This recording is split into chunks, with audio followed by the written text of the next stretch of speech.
to be a copywriter and to be intimidated by someone who's basically begging you to become an expert in marketing, at least to the degree where you can talk the language, speak to your client at a very deep level before you start writing, putting pen to paper. I think that there's an incredible lesson there. You hear all the bull about marketing every day. Make your money in your sleep. My new offer is crushing it. My guru could beat up your guru. It's time to go right to the source and get the truth about marketing. With your host, the founder of copychief.com, Kevin Rogers.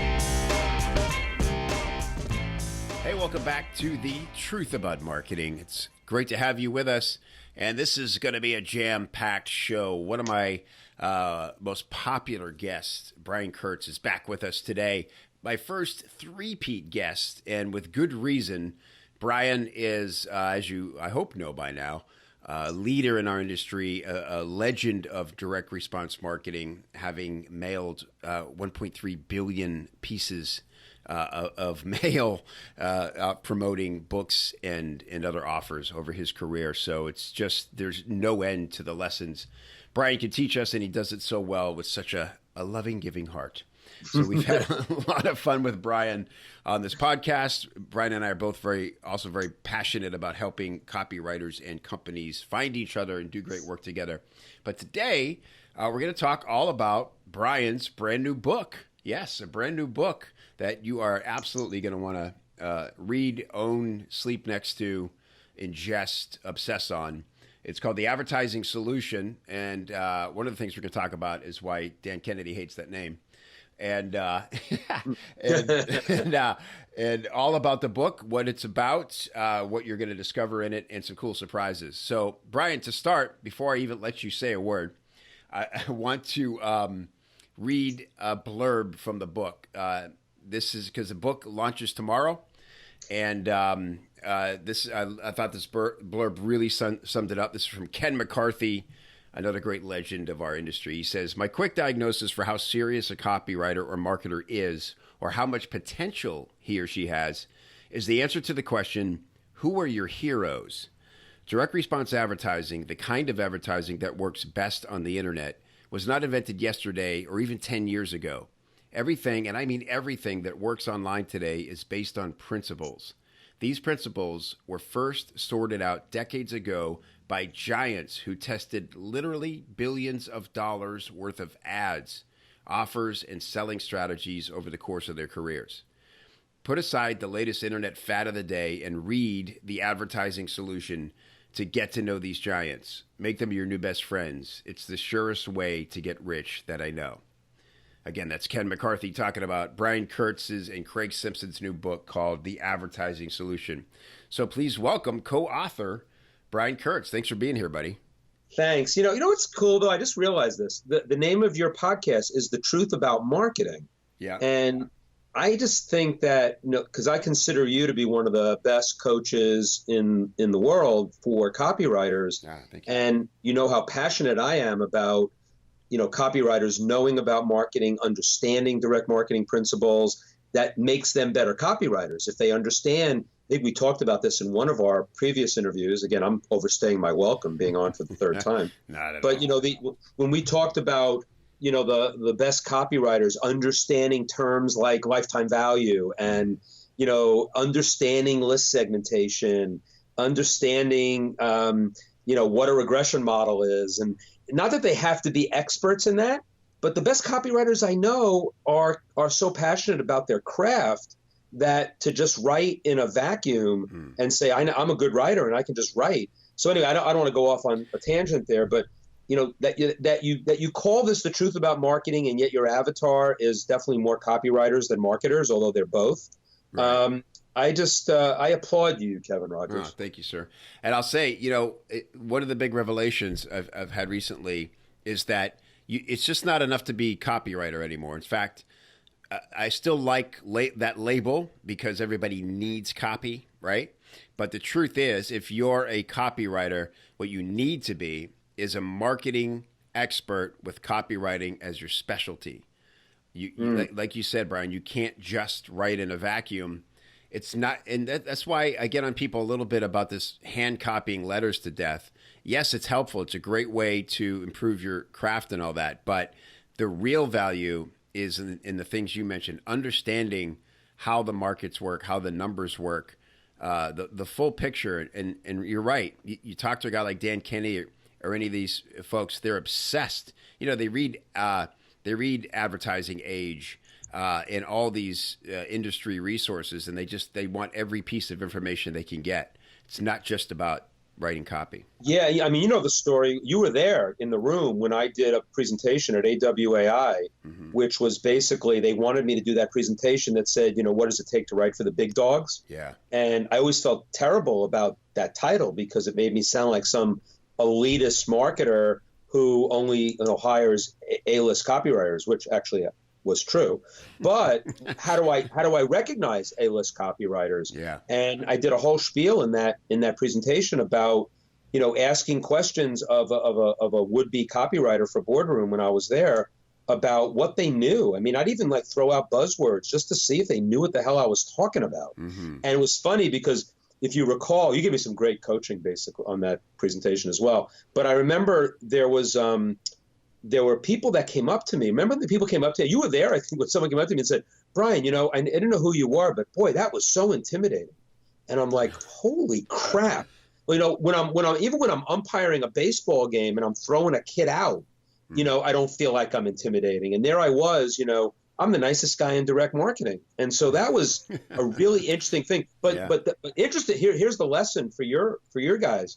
That to be a copywriter and to be intimidated by someone who's basically begging you to become an expert in marketing, at least to the degree where you can talk the language, speak to your client at a very deep level before you start writing, putting pen to paper. I think that there's an incredible lesson there. And so, it was very funny because I made jokes about being the most intimidating guy after being the nicest guy, Yeah. Yeah. Well, it is an intimidating thing. Certainly what you shared could be intimidating to somebody who is a little bit of a hobbyist in this whole copywriting thing. I mean, because when you do get around the legends, it's such a wealth of knowledge. It's a special thing. And the younger generation, I'll tell you, it's really interesting, Brian, to be in my position because I'm in awe of all the people I occasionally get to rub elbows with and sometimes call a great friend like John Carlton. I remember having dinner, with Clayton and Jim Punchrey and Paris and Deutsch and this whole table. And I'm just sitting there going, I cannot believe I'm sitting at this table. And Ben Settle said something great recently. He said, those guys kind of look at it, they're just as interested in what we're doing because they know, like, they're the Rolling Stones, but we have the new sound. and I thought that was a really cool way to think about it. But everything we do today is based on, like Ken said in his blurb, the principles, and they're just never going to change.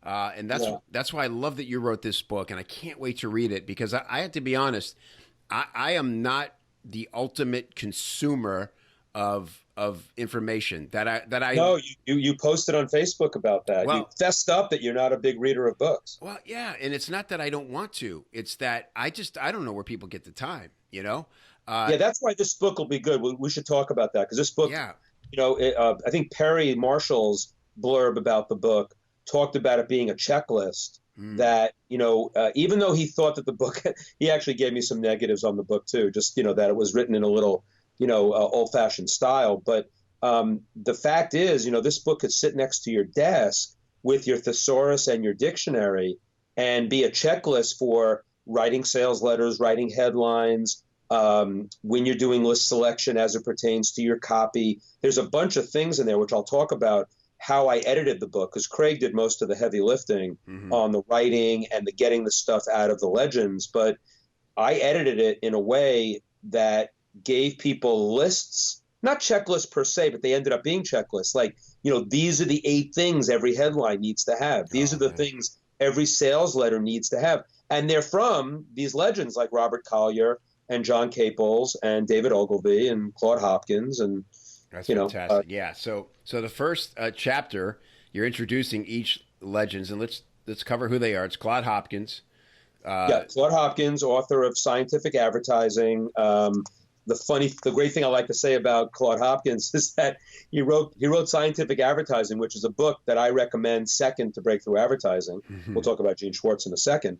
But Claude Hopkins, who lived between the years of 1866 and 1932. The guy died in 1932. Wow. And I got to tell you, that book is still one of the most important books any copywriter or any marketer could read. And the beauty of it is there was no science in 1923 as it pertained to direct marketing. There were no computers to do analysis of mailings and ROI of your copy or your offer. And here's a guy that was hired, Craig gave me this statistic, he was hired by Lord and Thomas, which was an agency at the time, for $185,000 a year. Wow. In 1907. Holy smokes. 1907. And a professor at Harvard at that time made $1,000 a year. So why would they pay him $185,000 a year? Well, you know what? It's the same reason why I paid my top copywriters at Boardroom sometimes, 7 figures in a year in royalties, because if they're making $1 million, how much am I making? That's exactly so right. If people were following Claude Hopkins and they were paying him, this agency's paying him $185,000. Can you imagine the millions this guy was worth? Wow. So anyway, I think he's an awesome, obviously I didn't meet him. I just missed him. I was born right after 32. So Claude Hopkins, people don't know, this is the guy, you talk about everlasting, stamp, handprint on advertising. He's the guy that was charged with getting people to want to brush their teeth, things that just, he was so good that he would get people to create new habits, right? It was, so that's how much, at least scientific thinking went behind the kind of advertising he did. And again, you just see it everywhere still today. It's awesome. Incredible. It's just awesome. And just a little open loop tease, there's something about scientific advertising in the bonus package that will come with the book if people actually, after they listen to all my propaganda, will actually buy a copy. Oh, great. Awesome. I love the teases, and I love how the offers grow. The bonuses seem to stack up whenever we talk. I always make offers to your list. I made an offer. I made an incredible offer to your list last time. I remember. I don't know is that still there, because if somebody, go listen to Brian's first episode. I wish I had the number of it handy, but boy, you want a package of your life. I don't have many of those Titans packages left, but if people order that package, whatever that price was, I was going to send all those extra books. Yeah. You're so generous. I still honor that because, and I'm not just saying this, Kev. I mean, you've had me on 3 times, but it's not by accident that I asked you 3 times. It's like, why would I want to be part of your world? Because one of my missions in being the bridge of the greats of the past and bringing them forward with this book and everything else that I do has a lot to do with the next generation of copywriters, which you and I talk about all the time. And, we're on a nice little mission ourselves. You've been on the mission, and I'm with you. I think if we don't get the next generation of great copywriters who are, passionate in those niches, which is what we talked about in our last interview, we're kind of sunk, and I'm totally committed to that. So anyway, much appreciated. Okay. Robert Collier. So Robert Collier, I'll give you the years he lived, 1885 to 1950. So this is a guy who died in 1950. So what the hell does he know about marketing, right? This is the guy who's like the father of the sales letter. There's a book he wrote. It's called the Letter Book by Robert Collier. And okay, so I can say this because he is not alive anymore and he won't be insulted, but his book's a snooze. I mean, not that it's a snooze in terms of information and value. It's a snooze because it's really hard to read. I mean, it's this big, thick book. I think it might be 500 or 600 pages, and it's in really small type. But yet it's got all the secrets to how to write a sales letter. I mean, this guy was the father of the sales letter. And so one of the beauties of this book that Craig and I wrote is that it'll give you a shortcut to getting into these legends. So we talked about Hopkins, now we're talking about Collier. But if you don't want to read, you should read scientific advertising. But if you don't want to read it right away, and you don't want to read the letter book, we've outlined some of the greatest hits of those books from those legends. And I got to tell you, the stuff that we listed out of the letter book, that's where we got into some really cool checklists of what, and for copywriters, this would be just gold if you have not studied Robert Collier. The other thing that Collier did too was he was sort of the father of showmanship in copy, like lumpy packages, doing stuff that, I live to do. I mean, I wasn't able to do it at Boardroom so much because we were mailing millions at a time. So we couldn't, it wasn't cost efficient. But almost all of my clients now have specialized mailings, direct mail. Remember, direct mail to 9 people is the same as direct mail to 9 million. You still have to target, you still have to do certain things, but a 9-piece mailing or a 900-piece mailing to people who've spent a ton of money with you can be 3-dimensional, and that showmanship thing. And I got to tell you, Collier really had this down in a period of time where, direct mail was king, but all of those things, I mean, what about all the shock and awe packages that people talk about now online, creating online shock and awe? I think you'll get tons of ideas by seeing what Collier did in direct mail. And he was one of the first guys that really just emphasize personalized mailings and urgency in mailing. So again, one of the forerunners, and there's some great checklists under the Collier stuff. Oh man, I'm excited for this because again, you're right. It's not, everybody will tell you, not easy getting through the letter book from Collier. No. And everybody kind of repeats the same big takeaways. So I have a feeling you're doing a great service, not only in sort of condensing the best of, but I think you're going to help people get even more than they did out of Collier, because more people than are willing to admit, or like me, got like a third of the way through it and went, I can't. Yeah, I'm tired. Yeah. I'm falling asleep. It's funny when Craig approached me with this project, he had done he did a lot of the heavy lifting to get, because I don't think I would have had the patience to go through again Collier, Hopkins, and then the other greats we'll talk about in a second. I mean, I've read all their books, but to go through them again and pull out the good stuff, Craig did all of that. Yeah. So that was great. So when he came to me and said, Brian, you want to do this book with me? I said, what do you need me for? You already did the heavy lifting. But then I said, wait a minute, I can add this editing piece where I could, start figuring out how do we make this book usable as opposed to just being a stroll down memory lane. Not that it was just that, because Craig did some great work on his own. But I think what I added to the party was the usability. And then I hated to say it, but I think I said it in my preface to the book that, this will be the shortcut for a lot of people, because people who haven't heard of these guys, and as you said, they'll pick up the letter book and they'll say, I can't read this. And so I feel like we're doing an incredible, look, we're not creating a digest service. That wasn't my purpose in doing the book. But as the way it worked out, it ended up being some of that. So that was a big benefit of doing this book and why I said yes to Craig. Love it. And I actually think it's going to have the reverse effect. I think what it's going to do is help people discover some of these legends in a new way, and then they're going to go dive deeper. I hope so. I think it'll have the exact opposite effect of a digest. And think of it like I almost look at it like a great compilation, right? Of music. Like say the blues happens. This happens to me all the time. I love the blues. And there'll be, I'll buy a CD because I really dig 2 or 3 of the songs, and I haven't heard of 3 or 4 of the artists. And I'll discover 1 or 2 new artists, and I'm like, oh man, this guy blows me away on this one track. And then I go buy, sometimes their whole catalog. I go crazy, right? And so, and I'm always, that's when I look at those compilation discs. Like I go, this is the disc that turned me on to Walter Crudup or something, right? And, yes. And so I think that's the service you're going to be providing beyond the obvious stuff. So I'm really excited about this, man. Thank you. All right, John Caples. I love just going through this list like this. So Caples, and again, what my problem there is that, and I'll tell, this is like a real good secret for all of your copywriting buddies. there's a 5th edition out that is not worth buying. Yes. The guy who wrote the 5th edition changed a lot of stuff. So you have to go back and get the 4th edition, which I just got another copy of it used. It wasn't that super expensive, but it's the book Tested Advertising Methods. And Caples lived between 1900 and 1990, lived to be 90 years old. And I'd say he was the father of testing. I don't know if he invented A/B list testing, but he really understood it and measurability.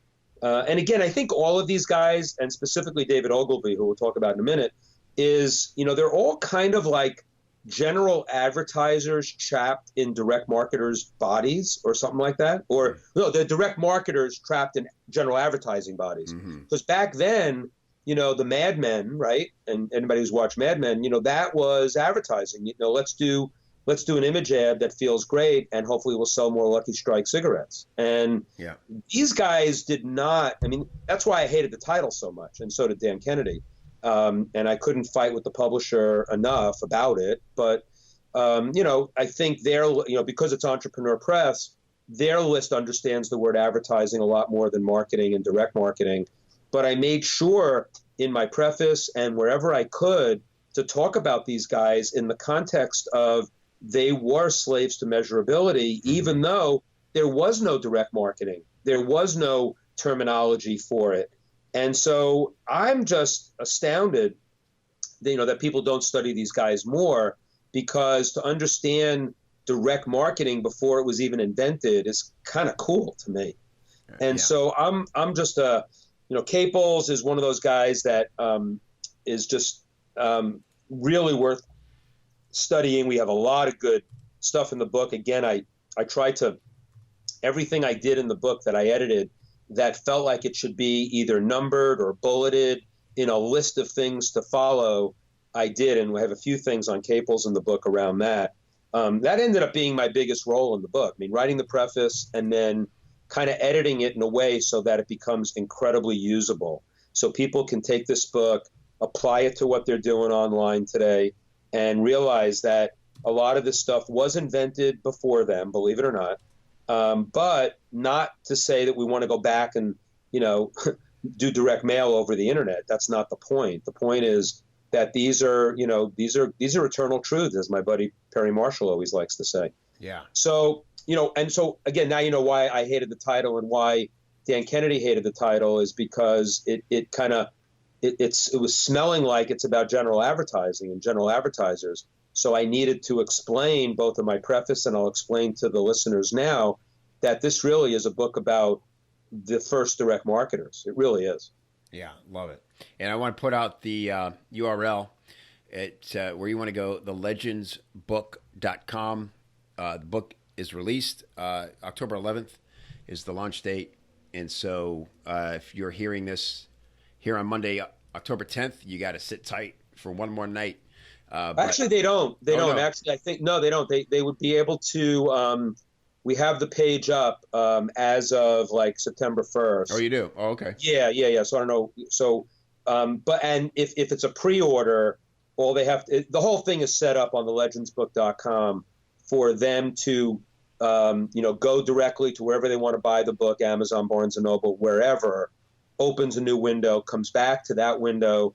They send us an email, and we're going to talk about the bonuses that I'm putting on the back end of this, especially for your guys. The bonus and king. So, it's incredible swipe file. We'll talk about swipe files in a minute. But they'll be able to, at least pre-order and then get all the bonuses almost immediately, an immediate download. So okay, great. So that's going to be pretty cool. So don't wait a minute longer. but the first books ship on the 11th. Is that correct? That is, I think Amazon said that it goes live October 11th. Yeah, perfect. Okay, great. So no reason not to pre-order right away. And again, tons more cool bonuses waiting for you from Brian at thelegendsbook.com. All right, so let's talk about Mr. Ogilvy. Yeah, so Ogilvy, again, he is the ultimate, direct marketer trapped in a general advertiser's body. Yeah. His years of his life were 1911 to 1999. One of the bonuses, we have bonus videos on that site as well, besides the swipe file and some other stuff, which we'll talk about. But we found all these videos from Ogilvy. I mean, a lot of them were they're public domain videos, but putting them all in one place, I thought would be a really cool thing to do for people. And one of them is an interview he did on the Letterman show, which was really cool. Oh, wow. But obviously, in the 90s before he died. And, I think the beauty of Ogilvy was, Ogilvy on Advertising, one of the classic books. He also did Confessions of an Advertising Man. Just great reads. Those are good reads. Those are not snooze reads. Those are good reads. But again, we got the best of Ogilvy into our book. Does a lot about the big idea, a lot about studying the competitors' products and how you do surveys. Our buddy Ryan Levesque, I'm sure would say that there's some influence somewhere in his life from David Ogilvy. In fact, Ryan did a blurb for the book. You saw the list of people who blurbed the book. Yeah. It was like both current people and greats from the past, which was kind of cool. Absolutely. We got Ben Savenga, we got Abraham, but then we got Levesque and Walker. And Greg Renker, Jeff Walker, Perry Marshall. The people who are still blazing new trails today, and then you got guys like legends, Denny Hatch. My man John Carlton, Joe Polish, who I don't know what he does, but actually Joe, we haven't gotten to Halbert yet, but he credits Halbert for for making him go from a dead broke carpet cleaner to who he is today. That's right. He does very, very openly and has taught a lot of Gary stuff. So he has. Okay, great. So we could have a whole series of episodes on this topic alone, and no one would ever get bored. Let's have you talk about Eugene Schwartz. So Schwartz is the only one of the six that I knew really well. I met Halbert. Halbert will be the sixth we'll talk about. But Schwartz was Gene Schwartz was a mentor of mine. He the person I knew the best. There's a lot of anecdotal stuff. Not anecdotal. There's a lot of anecdotes and stories in the book about my relationship with Gene, which, Craig was kind enough. I think one of the reasons why he wanted me on this project too, is that he knew I would interject some of my personal experience with Gene Schwartz. Gene lived between 1927 and 1995. Definitely the only one that I actually was at his funeral. And what they said about Gene Schwartz, right? He didn't write copy, he assembled it. He was the guy that he didn't invent the fascination, the bullet point with the page numbers and all of that. But boy, did he perfect it. And, a lot of the people who are listening to this, a lot of people in copychief, have followed the work of a lot of those fascination writers. And, I grew up with it. It was Gene Schwartz. It was our guy, Mel Martin. And Mel Martin, actually, it was Ralph Ginsberg, believe it or not. But Gene was just so good at that. He, a couple of quick things I'll say about Gene. I mean, obviously Breakthrough Advertising, written in 1966, not one word has been changed from the original. I have very few copies left in inventory, and I'm going to go to reprint an order soon because I'll have the rights, hopefully, for the next 15 years minimum. Awesome. And it's probably the most important book ever written on copy, creative human behavior, which we've talked about in past podcasts. And not one word has been changed from the 1966 edition. It's 100% relevant. And I think Paris Lampropoulos always says, anybody who writes copy as a copy cub for him, they have to read chapters 1 to 3 of Breakthrough Advertising, a dozen times before he will even talk to them. Oh yeah. And just game-changing stuff. And we told in the book we tell his basic his how he wrote copy with the egg timer and 33 minutes 33 seconds, and how he always would get up, and there was no such thing as writer's block, and it's not. And I wrote a blog post about Gene that I called it "It's Not Always About the Money." And Gene, let's go back to what we started with in this conversation about the truth about marketing and why marketing is so important for every copywriter to understand. Gene understood that lists were probably the most important thing in any direct mail campaign.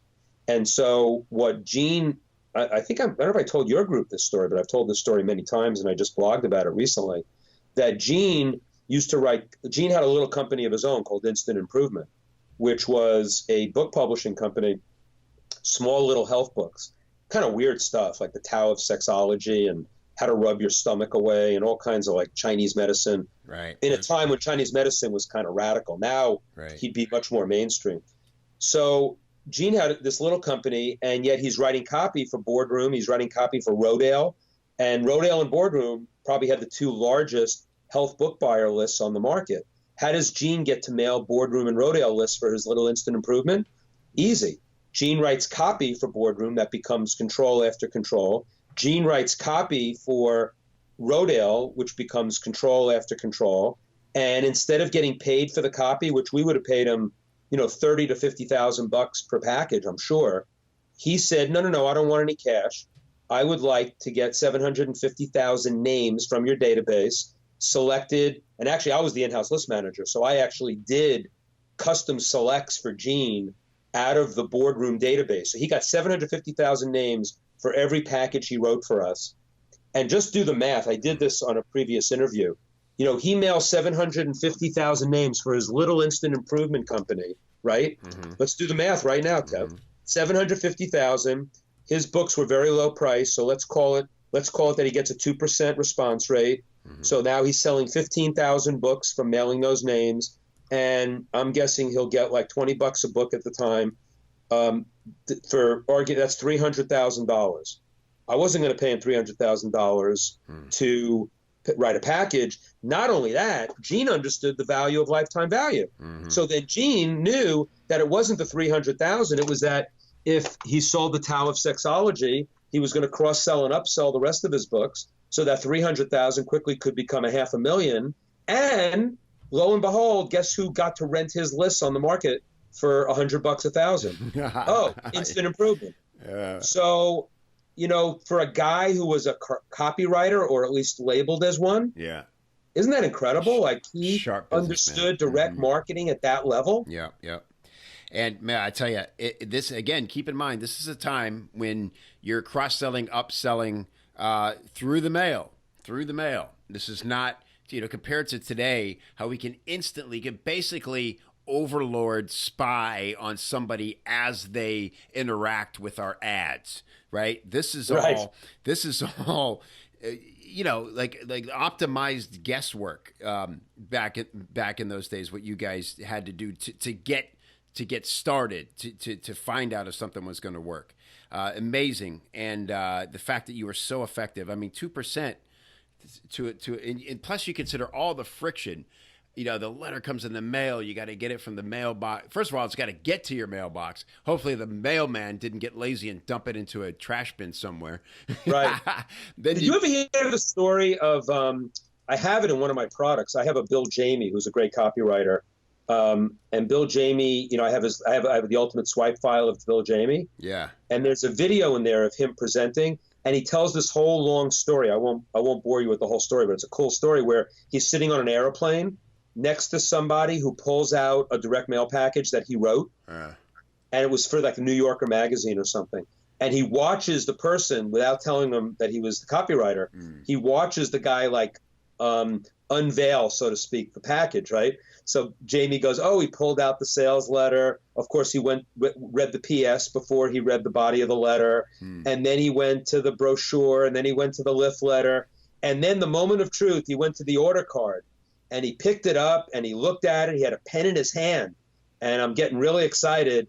And then he folded up the order card. I'm figuring, okay, maybe he's putting it in the return envelope. And he folds it up into a little square, and he reaches up, and he uses it as a toothpick, so that he can get the food out of his mouth from his meal that he just had on the plane. Oh man, what a moment! What a moment in the copywriter's life. First of all, what a gift to be able to watch that unfold, to spy on that. But what a crushing isn't that funny? moment. I'm sure that made him a better writer in some way. But it did. It gave him a great story for a video. Oh man, that's great. Okay, cool. So we could go on, but that's I could talk about Gene by itself. Yeah. Like I said, I'm thinking of doing a course on Gene with hopefully Paris someday. So that'll be really cool. I hope that happens, man. And I just got to tell you, somebody unveiled a new type of funnel to me, and it's really smart and it relies on technology. And it's exciting to think about how much you can automate things. But really what it came down to, Brian, was just stages of awareness, right? And that's really all it was based on. It all goes back to these legends always. If you know what these happened to be all guys did and the breakthroughs they had and capitalized on, man, it's all the same. Just like Ken said, there is nothing new under the sun. It's everything. Everybody who's making a lot of money and having success and impacting lives in a positive way on the internet is directly because of these legends. Yeah, didn't I think Jeff Walker's blurb for the book talked about how it's kind of like it's all direct marketing, you know? Yeah. I forgot what exactly he said, but it was something to the effect of, you know, when I figured out that everything I was doing was direct marketing. And, you know, PLF is, you know, product launch formula is, you know, in some respects a copywriting course, and some respects it's a list building course, and in some respects it's just a direct marketing course. And, you know, Jeff got that at a very young age. He said, in 1996, he quickly realized that this was a direct marketing business, not an internet online thing. That's why it cracks me up when people say, so you build websites, right? Yeah, that's what I do. I build websites. Yeah. You know, that's the old story. You know, why would you call yourself an internet marketer and define yourself by a channel? Our buddy Michael Fishman always says that. Yeah, right. And, you know, it's like, be multi-channel, be multifaceted. You know, there's no reason not to. That doesn't mean that everybody should do direct mail per se. I'm not saying that, but I am saying that there's just so much opportunity out there, and to think that there's only one way of doing things is just nuts. But I will say, direct response. I love that title because me too. I mean, it's what it is. It's funny you mentioned that, Kev, because when we did the Titans of Direct Response event, it was going to be, you know, when I was with Dan Kennedy planning, we talked about Titans of Direct Marketing. I said we can't do it because there's too many people in the internet world that think direct marketing means direct mail. Interesting. Yeah. Yeah, response. That's what it is. When people say, what is the difference between this and traditional advertising? It's that. You're directly looking for a response, and that's how it either worked or it didn't. Pretty simple. Exactly. Okay, so now here we are at the most recent legend, I suppose, Gary Halbert. Yeah, so Halbert was 1938 he died in 2007. So he got to see the internet, although a lot of his best stuff is definitely related to direct mail. And in the book, we were it's funny, I think Kennedy gave me this advice. You know, he felt that a lot of the Halbert stuff was a little bit too direct mail oriented. So I did make some changes in the editing, but I still didn't mind because Gary was so brilliant. I mean, I don't know if people who are listening to this and people in your tribe think of him as sort of the godfather of copywriting, but certainly the godfather of modern copywriting. And, you know, I think there's a piece in the book about, you know, how Gary thought about headlines. That is some of the most brilliant stuff. You know, Gary, we owe so much to. You know, every business problem can be solved with a great sales letter. Yeah. The starving crowd, you know, he understood lists too. My blog post this week, I'm hoping it to be something to the effect of when 41% is a majority. And what that means is people think I'm talking about the presidential election probably. But what I really mean there is that the 40-40-20 rule of 40% list, 40% offer, 20% creative being the model of a successful direct marketing, direct response campaign, I'm going to go 41% on list just so that offer can be 39 and talk about the importance of lists and why, you know, going to the right audience can make up for a lot of mistakes in your creative and a lot of mistakes with your offer, whereas the opposite is not true. Go to the wrong list with the best creative and the best offer, you're not going to make any money at all. So Gary really understood that. You know, he did a whole, I think one of the videos in our giveaway, and now I'm giving away some more of the bonuses, but we do a bunch of Halbert videos, and one of them talks specifically about buying lists, you know, and what's a copywriter talking about buying lists? Well, because without great lists, your copy's you're not going to make royalties. if your client has no clue how to do list selection and segmentation, you're going to be writing copy and never get a control. Right. Yeah. And the other thing I love about Gary is that, and you know this firsthand, because, you're kind of you apprenticed a bit under John Carlton, and Carlton apprenticed under Halbert. Mm-hmm. And there's so many people floating around. I mean, he became a contemporary. I mean, Carlton was a contemporary of Halbert's too. But Halbert left in his wake, and I say that in a positive way, so many students who became world-class copywriters in their own right. And, people would go, and he perfected that whole thing about, to really become a world-class copywriter, you have to live it, breathe it. The whole idea of being the road dog that Carlton talks about and you talk about. Yeah. And Halbert had a series of road dogs. He had people living upstairs from his apartment for a year at a time, just to soak up his wisdom and be his, I'm not going to say be his butler, but his copy butler, That's a very polite way. Yeah. So but it was people, we still learn a lot from Doberman Dan, who's Sam Markowitz, Scott Haynes. Scott Haynes, yep. A friend of mine who built a $100 million skincare company, Amit Suneha. They were all like these students of Gary Halbert.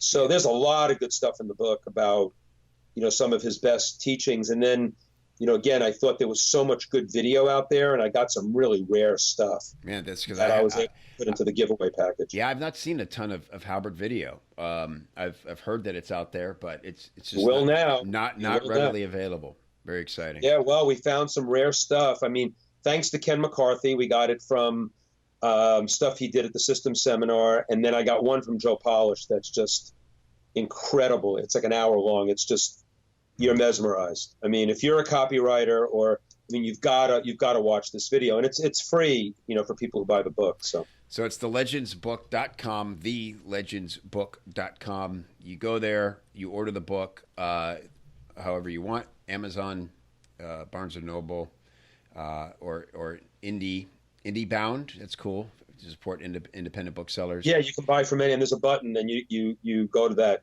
and then you come back with your receipt, and then we take good care of you. Yep, and then you send it to bonus@thelegendsbook.com, and then you get all these amazing bonuses. Cool. Well, so much more to talk about. And the other reason you said that Kennedy was critical of the early drafts of the book when you sent it was that he felt there weren't enough examples of the ads in the book. Can I share that? I just did. Yeah. And in fact, it was too late to put them in by the time he said. And when I was reading the manuscript, we were talking about, the great Caples ad, they laughed when I sat down at the piano, but when I started to play, and, the classic Rolls Royce ad from David Ogilvy, there were these classic ads and also stuff that you never would have thought about, and Collier letters and all that kind of stuff, and Halbert letters and Gene Schwartz packages. And I'm thinking, the book would have been a 600-page book, right?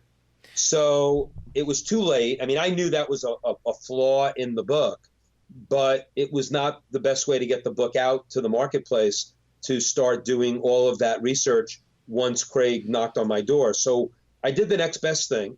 I said to Craig, Dan's right, and I feel the same way. We need to have a resource of great ads from all of these 6 legends, ads, letters, things that we could do. So I went to my buddy Lawrence Bernstein. He's infomarketingblog.com. The guy is one of the best archivists, if that's the word. Is that the right word? Sure. Let's make it that. Archivist. He's the best guy at putting shit together for swipe files. Yeah. And so basically I said, you want to be part of this project, Lawrence? And he just jumped at the opportunity. Oh yeah.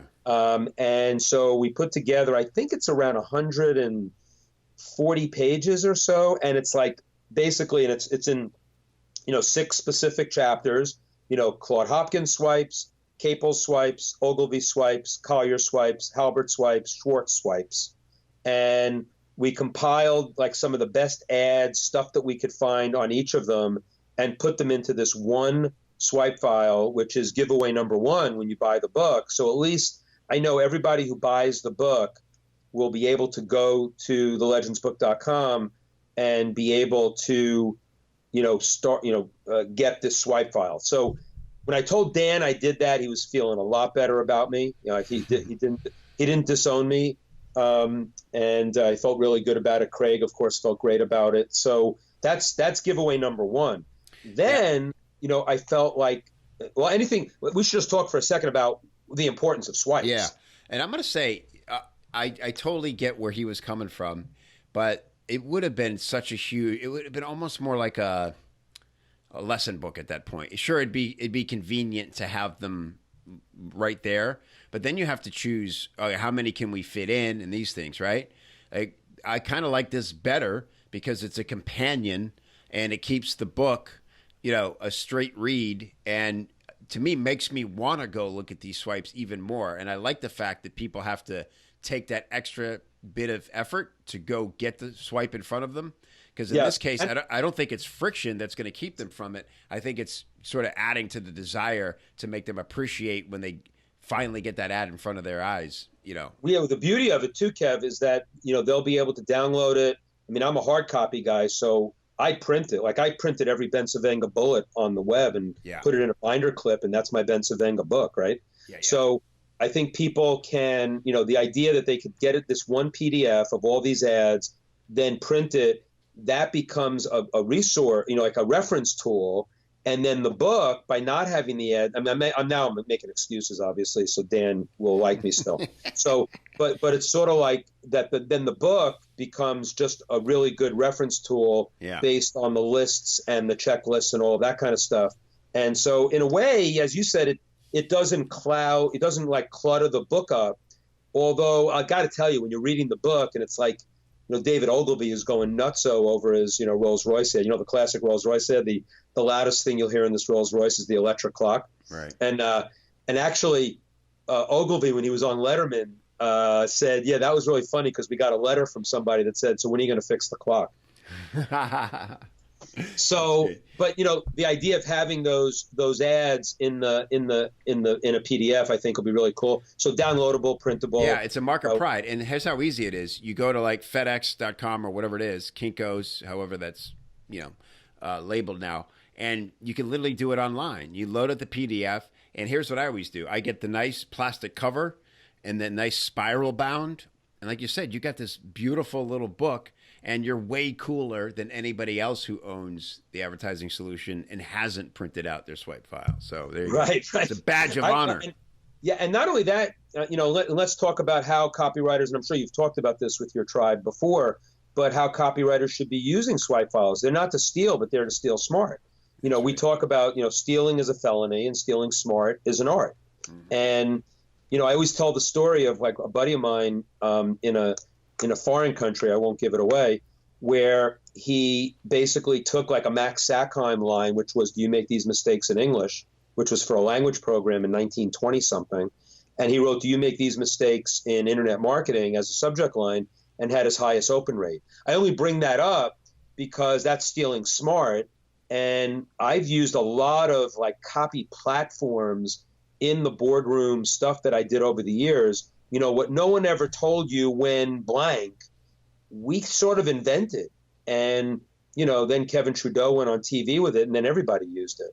And so, those kinds of copy platforms come out of studying swipes. And so, the value, and that's why I gave away so many swipes at my Titans event. I gave away the 30 best packages Boardroom ever mailed because it was over 1 billion pieces of mail. So yes, those packages did work. And then there were so many different great headlines and platforms that you can adapt to almost any product or service without just, ripping it off. Right.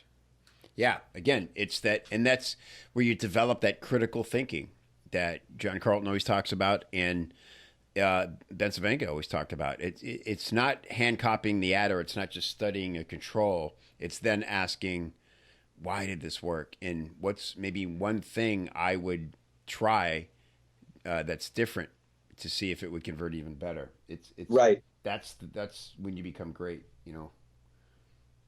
Yeah, I love swipes. So that's the big giveaway number one. The giveaway number two are the videos that we talked about.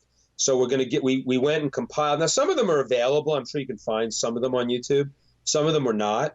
But we figured let's get as many videos as we can. Obviously, we couldn't get videos of the guys who were much older. There were, those are not only hard to find, they don't exist. Extremely rare. Extremely rare, non-existent. So we got videos of Gary Halbert, and as I said, they're from the system seminar, and they're actually in these 5-minute clips, so they're really good. They're right on the page. So when there's a resource. Once you buy the book and come back and get access to the resource page, the videos are right there, and you can keep going back to the page forever, and unlimited use. And so we've got like the compilation of, I think it's 6 Halbert videos, 5 of them from the system seminar, and then the 6th one is this hour-long video that Joe Polish gave me. And then we have a Gene Schwartz video, which I did give away at the Titans event, which is him presenting at Rodale Press, which is phenomenal. And then there's another 6 videos of David Ogilvy, which we went and really wanted to have them all, like the best ones we could find, and put them all in one place. And that includes the Letterman spot, which is kind of cool. Yeah. So so all of those videos, that's giveaway number 2. And then giveaway number 3 is something that, my buddy Bob Bly gave us permission for, which I thought was fantastic. He created a version of scientific advertising by Claude Hopkins that's a annotated and illustrated version. Mm.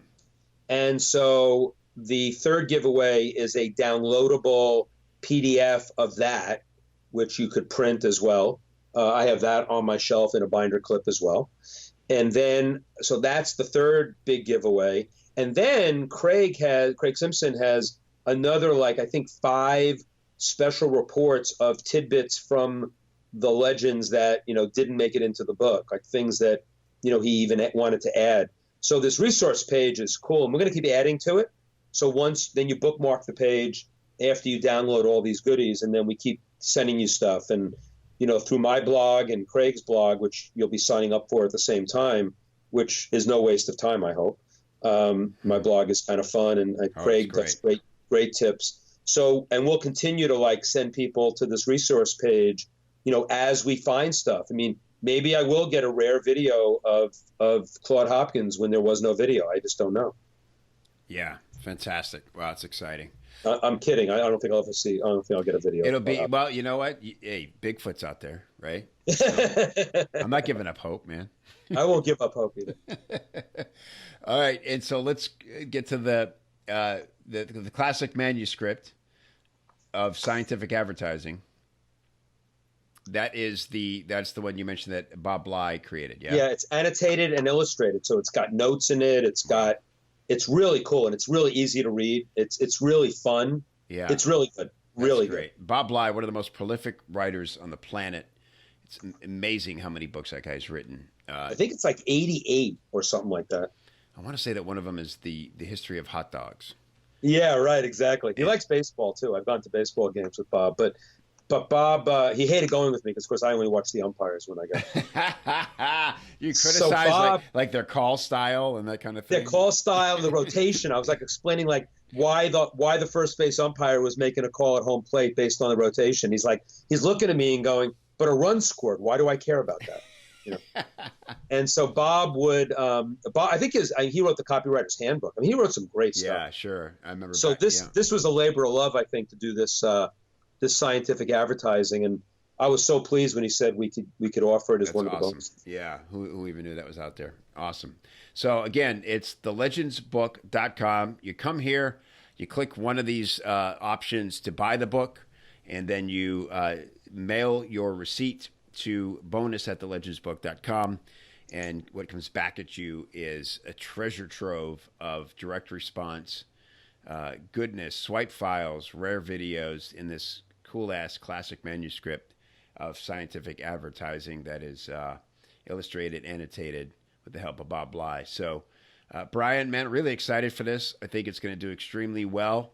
Man, you just keep, contributing in huge ways, not only to our group here in copychief and our listeners, but to the industry in general. And this is why you're so highly regarded as, you're not a legend. You're a guy who takes, well, you are a legend, but what I love about what you do is you bring all those principles to everything that works today. You're hip to everything going on today, from Levesque's Ask stuff to what Stu McLaren's up to with memberships.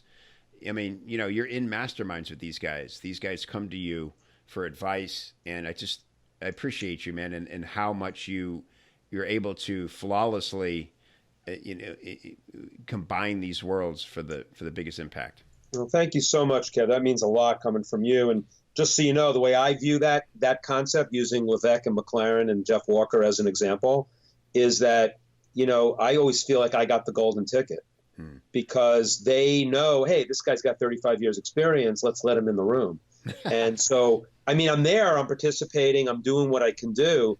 But, because you've participated with those guys. In fact, we had a great dinner with Levesque and Stu in New York not too long ago. And, what I learned from those guys and from Jeff is just, it's like you become a student for life. And that really is where I'm at. And I really appreciate you saying, because it is my life's mission at the moment to, be that bridge that connects, all of this, since most of the people I grew up with in direct marketing in the 80s and 90s are either, dead figuratively or dead literally, because they just gave up. And I went the other way and said, look, this is going to be intimidating for me. It still is. When I watch the dexterity with which, people like Ryan Levesque and Stu McLaren and Jeff Walker navigate, Russell Brunson, Ryan Dice. I mean, I look up to these guys, and they're all, some of them are half my age.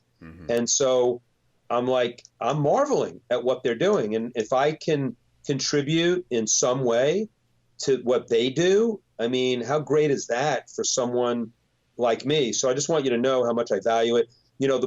This book is not, at 17 or 20 bucks a copy. I mean, there's no money to be made, which is not what it's about. I'm not losing money. I'm just losing a lot of time, which is not losing, because I'm sending out these treasures to people. And then, my long-term goal is to get more people in my tribe, like you get a little more people in your tribe, and spread the word some more. And, we'll give the extra tease here about copychief. Anybody who's listening who's not a member of copychief, you're nuts. And you didn't ask me to do that commercial. And one of the reasons is that you and I are kind of joined at the hip. We're going to probably do a live event maybe late next year. Yeah. And, the idea of kind of bringing together the truth about marketing to copywriters, which is, both of our missions. And the other piece that we're going to do is that, beyond just a job fair, which I'm not, that's not what we're talking about. I'm looking to take all of my best clients who need great copywriters, who are passionate in particular niches, and I'm going to bring them to copychief and give copychief first dibs at maybe being the copywriter who could get gigs through some of the best clients that I work with.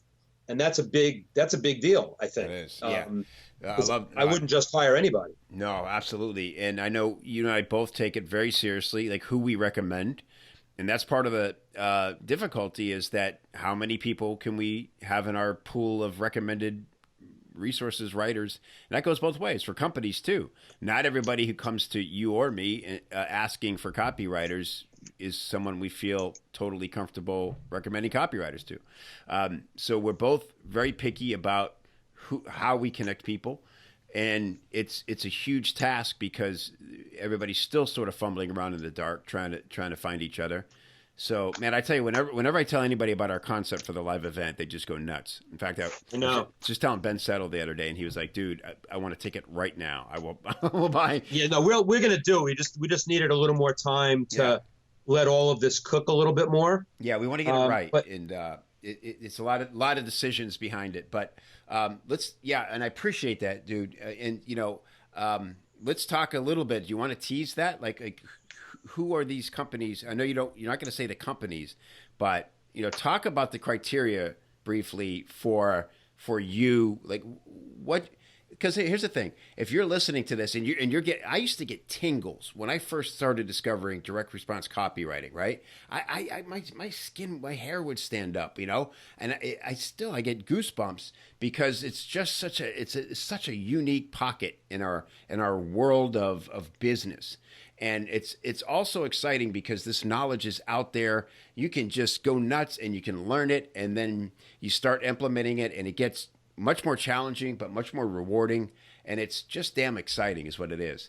And if you're somebody who just, you want to be a great copywriter and you want to learn more about how do the numbers work, how do these funnels work, and you want to go and learn it, the best way to learn is by diving feet first in with some of these big players, these companies, and they're all looking for writers. And so this is an amazing opportunity. But, Brian, I know there's two sort of sides of this. One is, how does somebody know when they're actually ready to apply to some of these opportunities? And when should somebody not hold back if they're thinking they're not ready? That's a great question. I think that the ones that we're going to post for this first thing, and again, you and I both said in our podcast together that, the last thing we want to do is be a headhunter for copywriters. But right. we realize that being this matchmaker at a very deep level is kind of a responsibility that we probably should take on. Yeah. So what I would say to your question about, who dives in, who doesn't, to me, it's about passion first and foremost for the category. It's funny. I used to talk about, the 7 things that I look for in a world-class copywriter, like who's going to be the next Gary Bencivenga or the next Jim Rutz. They all had certain characteristics. In fact, if people want to go to my blog page, it's briankurtz.me/blog, and then just do a search called "You May Not Know It When You See It." You may not know it when you see it. I have a search bar in there. And that's the blog I did that says these are the 7 characteristics. Number 7 is showing me your sample work, believe it or not. Yeah. Because it's all these other things. So to know you're ready, you need to do some of those other things. You need to show that you really understand direct marketing at a deep level. You need to show that you have a passion for category blank, whatever that is, but based on previous work that you did, that, I want to write for the music industry and you're in the music industry. I want to write for financial publishing because I used to be a stockbroker, whatever that reason is. You want to be able to show that, these are the reasons I'm trying to go right to your question. When do you know you're ready? Yeah. Having a full-blown package written in that category, even if it didn't work, but that you're really proud of, that's cool. Yeah. For me, so the ones that I'll be posting on, 2 of them are financial oriented, investment, but again, people with no experience understanding the financial business or having never done research there need not apply. You can't. You must be at a certain level. Another one that I'm posting is for a immersion language program in Latin America. And in that one, the way that I describe it is you don't apply for that unless you really have some experience writing to millennials, because that's a whole different mindset, languaging, how Ramit Sethi writes to his audience versus how, David Deutsch writes to the boardroom audience. It's so different, and you want to be ready for that, but you got to show that you're, what's the reason why I should trust you with my tribe? Why should I trust you writing to this audience? So that's another one. Another one is an online marketer in the health space, but it's in in severe illness. And so, again, what would really turn me on? Well, someone who's written a little bit, but also I'll make it up. I'm a former intensive care nurse, and I became a copywriter, and that's the one category I want to write in the most. I'm shortcutting a little bit there. Yeah. I'm trying to think. One of the other there's at least 5 or 6 that we're going to post, and these are like some of my best clients. So there's no way that I'm gonna recommend any amateurs to them. Right. So if to know you're ready, qualify under some category called I know this category, I know this audience, I can show you I know this audience. here's my writing in that category.